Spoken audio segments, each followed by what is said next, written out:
성경 말씀을 봅니다. 신약성경 에베소서 3장입니다. 신약성경 313페이지 에베소서 3장 12절 13절 12절 13절 우리 한 목소리로 읽습니다. 우리가 그 안에서 그를 믿음으로 말미암아 담대함과 확신을 가지고 하나님께 나아감을 얻느니라. 그러므로 너희에게 구하노니 너희를 위한 나의 여러 환난에 대하여 낙심하지 말라. 이는 너희의 영광이니라. 아멘. 오늘은 믿음으로 사랑함으로 라는 제목으로 말씀을 전합니다.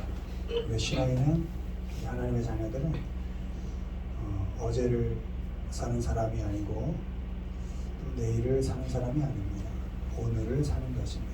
오늘 새롭게 태어난 사람답게 오늘 생명력 있게 호흡하면서 오늘을 살아가는 사람들입니다.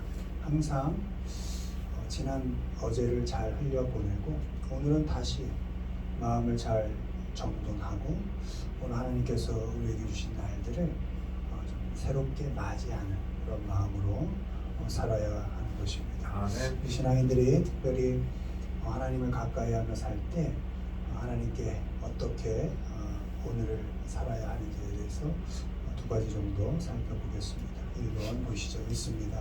믿음으로 나아가기.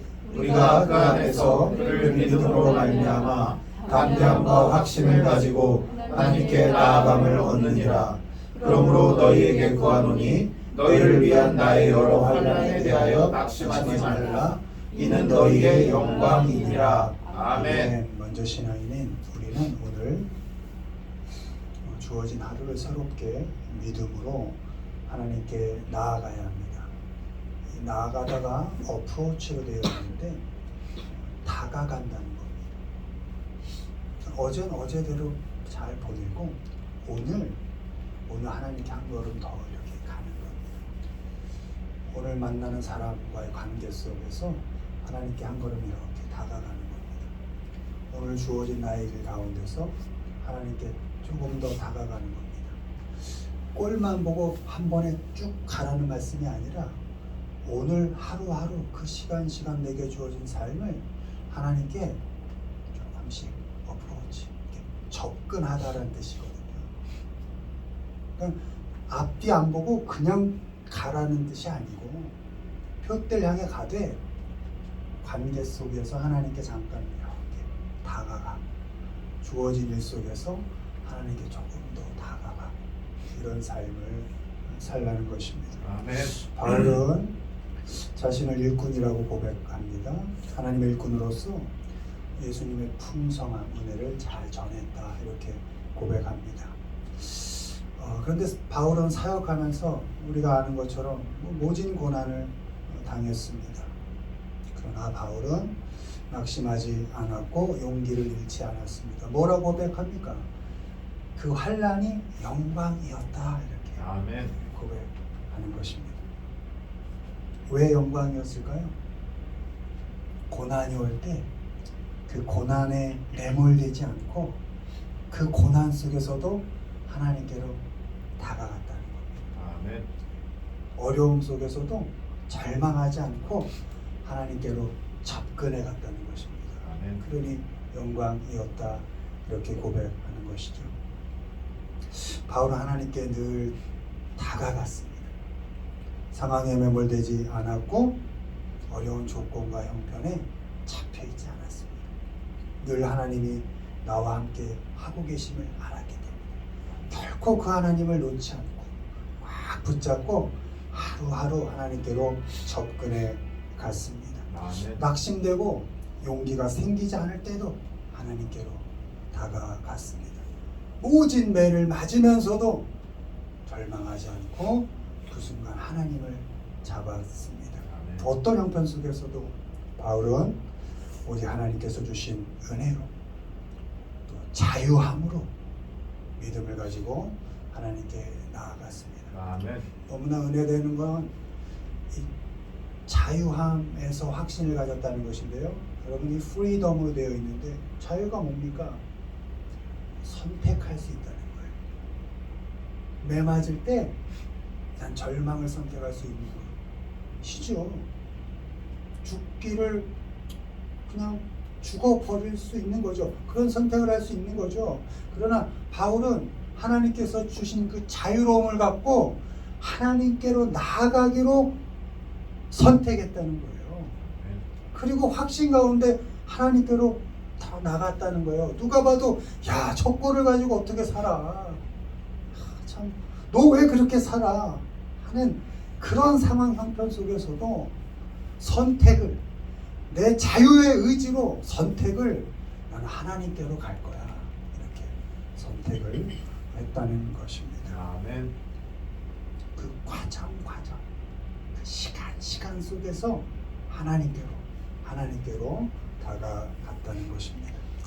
하나님께서는 우리에게도 사명을 주셨고 일꾼으로 세우셨습니다. 제가 늘 강조하죠. 각자에게 주셨다. 누구와 비교할 거 없다. 귀하게 나에게 주셨다. 특별히 나에게 맡기신 하나님의 일이 있다. 바울은 이방인에게 전하는 그런 선교 사역을 감당하였다면, 예전에 80년대는 다 선교사 되겠다고, 다 목사 되겠다고 다 일어났어요. 저도 그때 다 일어났고. 근데 누구나 다 선교사가 되고 목사가 될 필요는 없잖아요. 하나님께서 오늘 나의 삶 속에서, 관계 속에서 주어줄 일이 사명입니다. 아멘. 너무나 큰 사명인 것입니다. 하나님께서 우리에게 가장 먼저 부모와 자녀로서의 사명을 주셨죠. 부모로서의 사명, 또 자녀로서의 사명, 또 선생님과 학생으로서의 또 사명을 주셨죠. 사업가로서, 직장인으로서 하나님은 곳곳에서 우리에게 사명을 주신 거예요. 분량에 맞게, 직업 속에, 또 내가 갖고 있는 직분 속에, 직책 속에. 힘들죠. 놓고 싶죠. 어제 장모님하고도 잠깐 얘기했지만, 직분이 높아질수록 그 감당할 그 범위이 너무 커지는 거예요. 그 책임이라는 것이, 그 스트레스로 너무 크게 오는 것이죠. 그러나 우리는 돌아보면 이거 하나님이 주신 거구나 하고 감당해 간다는 것이죠. 뭐로 알고? 사명으로 알고. 하나님께서 내가 능력이 돼서가 아니라 내가 힘 줄 테니 해봐라 하고 사명으로 주셨으니까 감당해 본다는 것이죠. 우리가 겪어가는 모든 일상 속에 하나님께서 우리에게 사명을 주셨습니다. 그러니 오늘 우리는 하루를 시작할 때 난 사명가야. 하나님께서 내게 맡기신 일이 있지. 집안을 청소하는 일, 사명입니다. 애를 씻기고 밥을 먹이고 학교 보내는 일, 매일 그 같은 반복되는 일상, 사명입니다. 눈을 비비고 일어나 회사로 달려가는 맨날 그 길, 그 사명인 것이죠. 다 사명인 것입니다. 우리가 어떤 자리에 어떤 일을 하든며 살든지 간에 우리가 그 일 속에서 예수님의 그 사람으로서, 하나님의 자녀로서 매일 하나님께 다가가기로 선택하며 살아낸 그 흔적들이 다 여러분 사명을 감당하며 살아간 그런 자취인 것입니다. 아멘. 충분히 사명을 잘 감당해 가고 계신 것입니다. 하나님의 자녀로서 매일매일의 삶을 하나님의 향기를 풍기면서 그 일들을 좀 익숙해지면 왜 지루하잖아요. 그럴 때도 있고 가끔 버거울 때도 있고 절망스러울 때도 있지만 그 일상들을 사명이다 하며 하나님 붙잡고 묵묵히 잘 감당해 가시길 바랍니다. 아멘. 그런데 그렇게 우리가 하나님의 일꾼으로서 그 일상 속에서 사명을 잘 맡아서 살아갈 때 우리는 세상과 부딪힐 수도 있어요. 왜? 세상 사람들과는 다르게 살아가니까, 방법이 다르니까. 그래서 고통 당할 수도 있습니다. 그때 바울이 얘기하는 겁니다. 그 시간 하나님께 다가가자. 하나님의 자녀로서 사명을 감당하는 그 시간, 세상으로부터 고통, 협박, 폭력이 올 때 그때 쓰러지지 말고 하나님께 다가가자. 강요하지 않겠다. 너의 자유로 선택하라. 하나님께서 자유를 주시지 않았니? 그 자유로 하나님께 다가가기로 선택하고 확신을 가지고 하나님께로 다가가자. 이렇게 말하고 있는 것입니다. 우리에게 주어진 상황 형편 원망하지 않고 담대하게 하나님께로 나아가시길 바랍니다. 아멘. 고통이 올 때 절망하지 마시고 확신을 가지고 믿음으로 하나님께 다가가시기를 바랍니다. 아멘. 우리의 조건과 자격 따지지 않으시고 자녀 삼아주시고 지금도 일상 속에 깊이 간섭해 주시는 그 하나님의 은혜를 붙잡고, 하나님은 우리를 놓으신 적이 없어요. 늘 팔 벌려 이렇게 손을 내밀어 계십니다.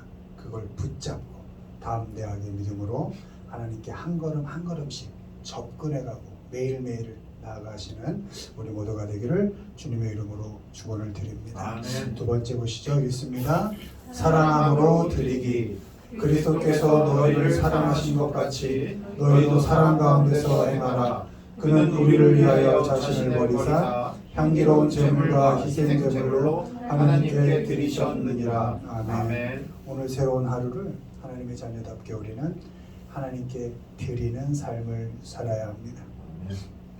예수님께서 자기 자신을 향기로운 제물, 희생 제물로 하나님께 드리셨습니다. 마찬가지로 우리도 우리 자신을 하나님께 드려야 합니다. 자신이 뭡니까? 자신, 몸입니다.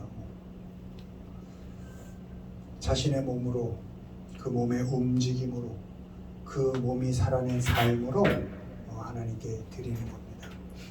여러분, 하나님은 하늘에서 우리의 죄를 해결하시고 말씀으로 다 해결하실 수 있었습니다. 뭐 굳이 이 땅에. 근데 몸으로 이 땅에 오셨습니다.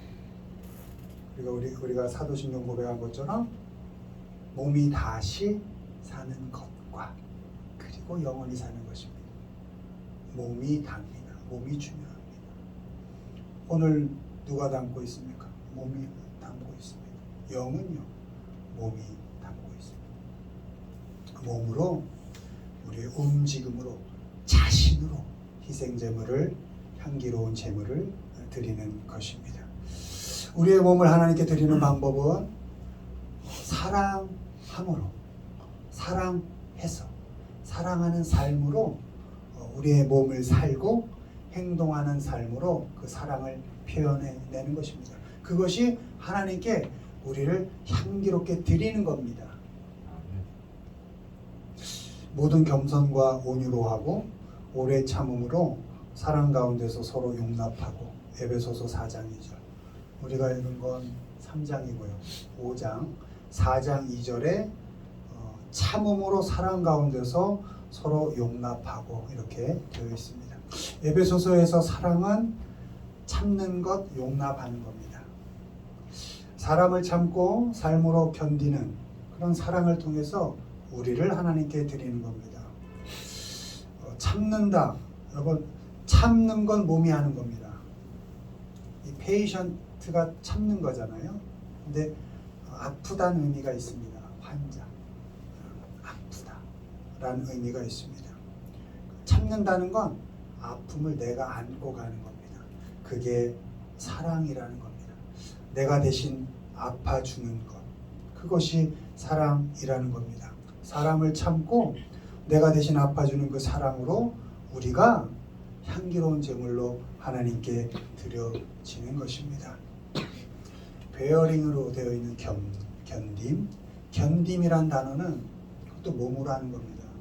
비용을 부담하는 것, 책임을 지다, 이런 의미가 있습니다. 그러니까 견딘다는 것은 내가 담당하지 않아도 되는 그 비용을 내가 부담하는 겁니다. 내가 대신 책임지는 겁니다. 사람을 견디는 것은 내가 대신 책임을 지고 내가 대신 비용을 부담하는 그 사랑을 통해서 우리가 희생제물이 되고 우리 자신을 하나님께 드리게 되는 것입니다. 아멘. 고린도전서 13장도 사랑은 뭐로 시작합니까? 오래 참고 이렇게 되는 겁니다. 몸으로 참고 견뎌내는 것, 그것이 사랑이고 그것이 나를 하나님께 향기롭게 드리는 일이고 희생제물로 하나님께 드리는 일이다. 그러니까 여러분, 날 하나님께 어떻게 드릴까? 매일매일 다가가는데 내가 하나님께 나를 어떻게 드릴까 할 땐 내 주위 사람들을 보시면 됩니다. 야, 여기서 내가 어떻게 참지? 내가 여기서 어떻게 견디지? 내가 어떻게 대신 아파할까? 내가 무엇을 해줄 수 있을까? 고민하면, 그리고 그것을 행하면 내가 하나님께 드려지는 삶을 살게 되는 것입니다. 아멘. 예수님처럼 사람을 많이 참으십시오. 그리고 대신 많이 아파하십시오. 그렇게 사랑의 삶을 살아서 우리 자신을 하나님께 드리십시오. 아멘. 예수님처럼 그리고 사람을 견디십시오. 아멘. 십자가에서 내려오지 않고 꾹 참고 견디신 것처럼 값을 부담하고 책임을 져 주십시오. 그렇게 책임지고 부담하는 그 사랑을 통해서 우리는 우리 자신을 하나님께 드리는 것입니다. 아멘. 나는 맨날 희생한다고 손해보는 인생 산다고 나는 없다고 후회할 것도 원망할 것도 없습니다. 하나님은 그 시간들을 다 담으셨습니다. 다 희생제물로 받으셨습니다. 아멘. 향기로운 제물로 다 받으셨습니다. 많이 아팠지, 많이 참았지, 그 시간 과정 내가 다 받았다. 하나님께서는 그렇게 인정하고 계십니다. 아멘. 그렇게 참고 견디는 사랑의 삶을 살아가서 우리 자신을 하나님께 드리는 그 아름다운 삶을 살아가는 우리 모두가 되기를 주님의 이름으로 축원드립니다. 아멘. 오늘 하루 내일 후회하지 말고 미래 너무 기대하지 말고 오늘 하루 새로운 삶으로 믿음으로 자유로운 선택으로 확신을 가지고 하나님께 다가가는 삶을 사시기를 바라고 아멘. 다가가는 삶 가운데서 주위 사람들을 보며 참고 견뎌내는 그런 사랑의 삶을 살아함으로 향기로운 제물의 인생을 살아가는 우리 모두가 되기를 주님의 이름으로 축원을 드립니다. 아멘.